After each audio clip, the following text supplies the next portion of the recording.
Have you ever been in a situation where you've imagined something to the best of your ability and then you have witnessed almost the exact thing that you've imagined happen right before your eyes? Not the scene itself, not the fulfilled desire itself, but something remarkably close or remarkably similar. Or have you been in a situation, or are you in a situation where you've been imagining and you're witnessing one or two things, again, that seem similar, seem close, but not quite there, and you're wondering, is this the sign that's going to lead me to my end? Hi, my name is Joseph Alai. Welcome to my channel, and today we are going to talk about the nature of a sign. What is a sign? How can it be viewed? How do you classify a sign? What does a sign even mean? Can you depend on signs? Should you depend on signs? And ultimately, what to do when you see one. So before we begin, please hit the like button. It does something to the YouTube algorithm so that those who wouldn't normally be able to see this will be able to see it. Hit the subscribe button for systematic manifesting techniques broken down, tested and demystified over a decade of thousands and thousands of tests observed in a segmented way. Also hit the bell icon if you like broken down stuff, if you like to be notified for the videos that are released every Tuesday and every Friday. Also, there's a workbook along usually with every video, which is excellent stuff. It's not thrown together. It uses the meticulous teachings outlined and with examples so that you can follow along and put this into practice. That will put you on my email list, which also has content that nowhere else has. So jumping into this thing called a sign. This is not going to be extremely complex, but I do want to touch about some of the main functions of a sign, the idea of a sign, what a sign is, what a difference between a synchronicity and a sign is, things of that nature, and also following signs, the obsessive following of signs, recreating signs, and things of that nature. So the concept of a sign you've probably heard before, but I can tell you specifically what a sign is as it relates to my experience, as it relates to manifesting, and has also as it's mentioned in scripture, which is where I derive the systematic manifestation techniques that I teach. So a sign is, in effect, the echo of the imagination. So your reality is an amalgamation of the contents of the subconscious mind, whether that is the imaginal acts that you engage in, whether that is the inner conversation or inner talking that you engage in, whether that's the scripts that you write, the feelings that you feel, the memories that you replay. Your reality is a melding of these things. It is a meticulously perfect balance of these aspects of the mind. And they are consistently, those functions or aspects of the mind are consistently manifesting day in and day out. Your reality is very, very continuous and similar to it was the day before because of the subconscious mind repeating itself over and over and over again. So this is how we can look at reality and know what is in the subconscious mind. Ultimately, this is something that you can easily prove, easily test so rapidly, which is essentially the fact that whatever someone's reality is similar to, or experiencing rather is a better way to put it, that is how you know what is in their mind. So if someone has a chaotic life, someone has a messy life, someone has always loses their job, never keeps a girlfriend or boyfriend, there are certain things in that person's mind that is going to constantly be manifesting these situations that they always end up in.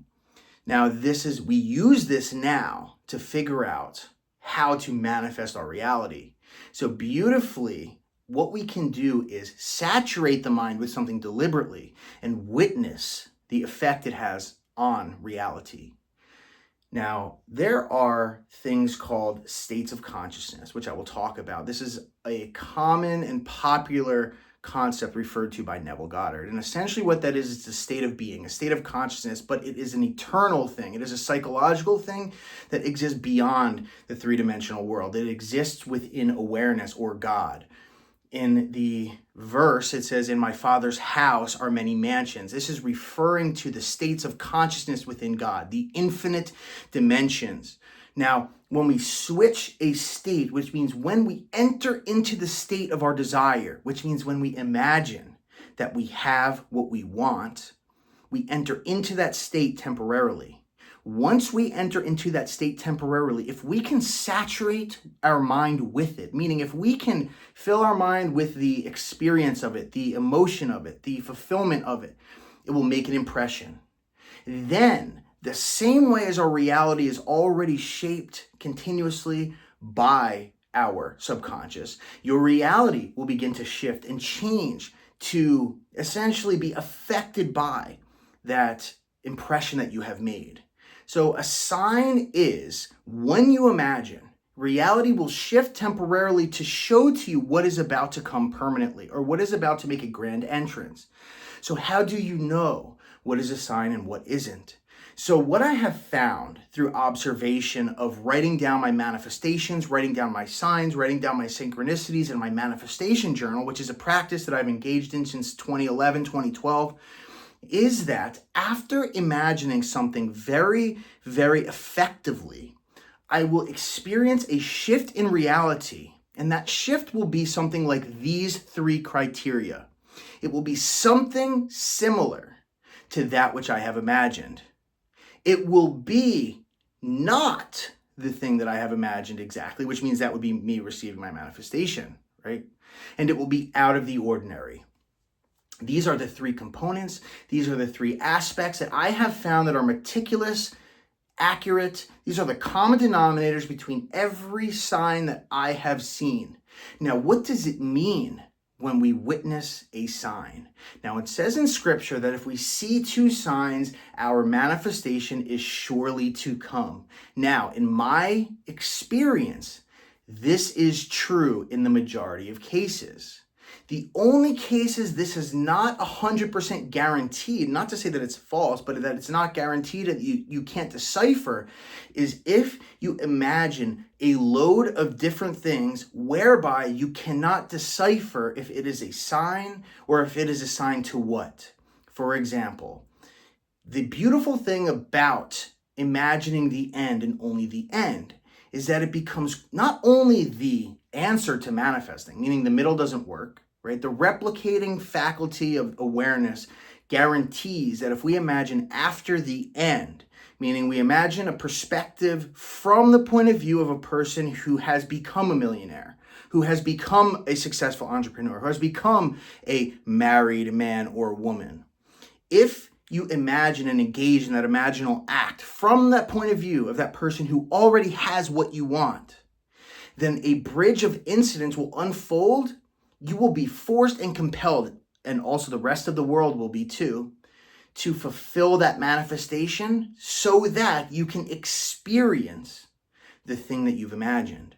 So that means if you imagine already being a millionaire, a sign that would constitute a sign, an experience that would constitute a sign would be something like someone randomly asking you if you're a millionaire. Or maybe you would see something in a billboard that says, "Are you a millionaire?"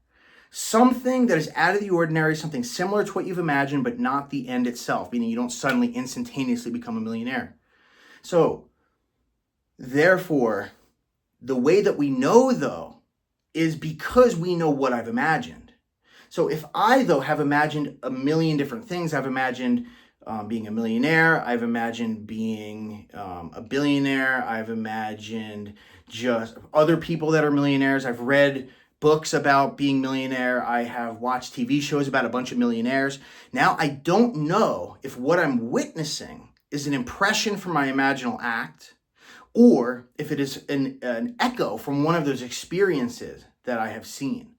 So it becomes, if you want to know for a fact if a sign is essentially not just a synchronicity, or if you want to know if a sign is ultimately something that's going to beget your results, choose a scene that has a very peculiar, I suppose you can say, aspect to it where it cannot be confused with anything else. In other words, say for instance, you were someone who obsessively wanted to manifest a specific person and you imagined text messages, you imagined dates and vacations and then marriage and all this stuff. The problem is when you see something like a license plate with their initials on it, there's no way to tell. You will never be able to tell if that's because you've imagined getting a kiss for them, imagine their name everywhere if you wrote their name. There's no way to tell. So what you do is you imagine a peculiar detail in a scene.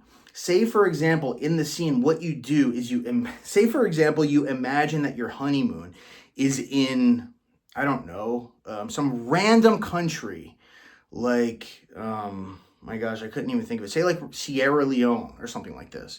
And what you do is you imagine the marriage, meaning your wedding bands are on, in a peculiar place or a peculiar location that only you imagine that one time and only that one time. And you imagine it both at the same time. And what you do, meaning being there and being with your specific person and being married, that's all has to be in one short, concise scene that's repeatable over and over and over. And when you imagine that, meaning you close your eyes and you imagine that scene on loop a few times, and then you never imagine that thing again, what will happen if it's a sign is you will experience something, you will see something that will be something to the effect of maybe two people being married in Sierra Leone, some billboard, some poster, some TV show. Then you know for a fact that you have impressed your subconscious mind with the desire that you want, and you will manifest that thing. There's no question, no matter how many other things you've imagined for, that is the key. That is the solution. It's a peculiar, this is something that I've had to figure out because I myself had attempted to manifest many, with specific people, many middles. And it was only until I nearly went insane because of the fact of not knowing what was happening. I wasn't sure if I was getting my middle. Was I getting the kiss or was I getting the marriage? Because scenes are not connected together, right? Very, very important stuff. I have many videos on this. Extremely critical, extremely misunderstood, but this is the key to manifesting what you want. So the sign, if you get it right, it always happens 100% of the time. Ask anyone, do it. If you've done this the way that I have talked about, right? 100% of the time, if you see a sign, it's going to happen. So figure out what you're going to imagine that is peculiar enough so that when it is witnessed in your reality, you'll have no doubt that it's because the thing that you've imagined. Then you know it's in the subconscious, and then you know it's going to come. So I hope this was helpful. If it was, please hit the like button, download the workbook with this, hit the subscribe button if you like broken down systematic manifestation techniques, and hit the bell icon. Comment your success stories below. Also, that has been absolutely amazing. Don't forget that. And I'll see you on the flip-flop.